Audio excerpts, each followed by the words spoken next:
আসসালামু আলাইকুম, আমি তানিয়া রহমান, আপনাদেরকে স্বাগতম আমার কিচেনে। আজকে আমি তৈরি করব বাঁধাকপির পকোড়া।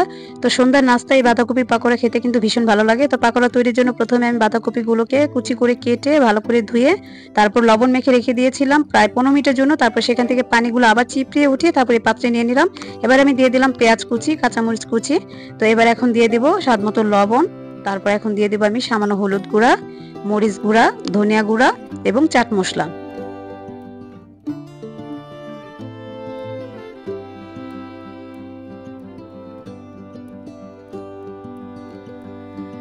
তারপর এখন আমি দিয়ে দিব ধনিয়া পাতা এবং আদা রসুন বাটা।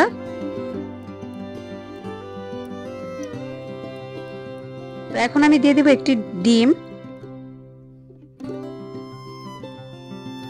এবার আমি এখানে দিয়ে দিব হাফ কাপ ময়দা। তো ময়দাটা অল্প অল্প করে দিয়ে তারপর আমি মেখে নেব। তো আপনারা চাইলে এখানে চালের গুঁড়িটাও দিতে পারেন। তো আমার হাতের কাছে চালের গুঁড়িটা ছিল না, তার জন্য আমি দিতে পারিনি। চালের গুঁড়িটা দিলে একটু ক্রিস্পি হয় খেতে। তো আমি ভালো করে মেখে নিয়েছি সবকিছু একসাথে। তো এখন আমি চলে যাব চুলায় পকোড়াগুলো তৈরি করার জন্য। তো আপনাদের কারো কাছে যদি আমার ভিডিও ভালো লেগে থাকে তাহলে লাইক কমেন্ট করে দিবেন এবং সাবস্ক্রাইব করে আমার পাশেই থাকবেন। এই তো চলে আসলাম চুলায়। তো চুলায় একটি প্যান বসিয়ে আমি তেলটা গরম করে নিলাম। তারপর এখন আমি পকোড়াগুলো দিয়ে দিচ্ছি। তো আপনারা যে যে শেপে পারেন দিয়ে পকোড়াগুলো ভেজে নেবেন। তো চুলার আঁচটা মাঝারিতে রেখে, মাঝারি থেকে একটু কম রেখে আর কি পকোড়াগুলো ভাজতে হবে।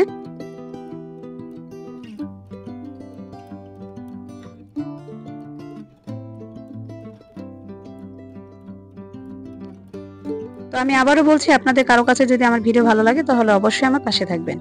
তো পকোড়াগুলো আমার ভাজা হয়ে গিয়েছে। তো আমি এবার উঠিয়ে নেব। সন্ধ্যার নাস্তায় এই পকোড়াগুলো কিন্তু খেতে ভীষণ ভালো লাগে, একবার হলো ট্রাই করে দেখতে পারেন। আর যদি সাথে টমেটো সস থাকে তাহলে তার কোনো কথাই নেই।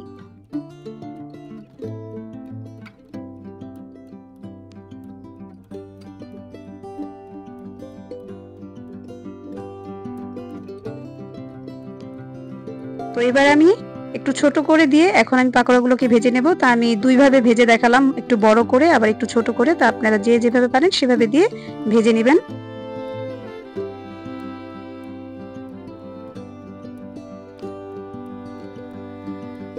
তো আমার এই পকোড়াগুলো আমি ভেজে নিয়েছি। এই তো সবগুলো পকোড়া ভাজা হয়ে গিয়েছে। তো দেখতে কেমন হলো কমেন্ট করে জানাবেন। তো সবাই ভালো থাকবেন, বিদায় নিচ্ছি। আসসালামু আলাইকুম।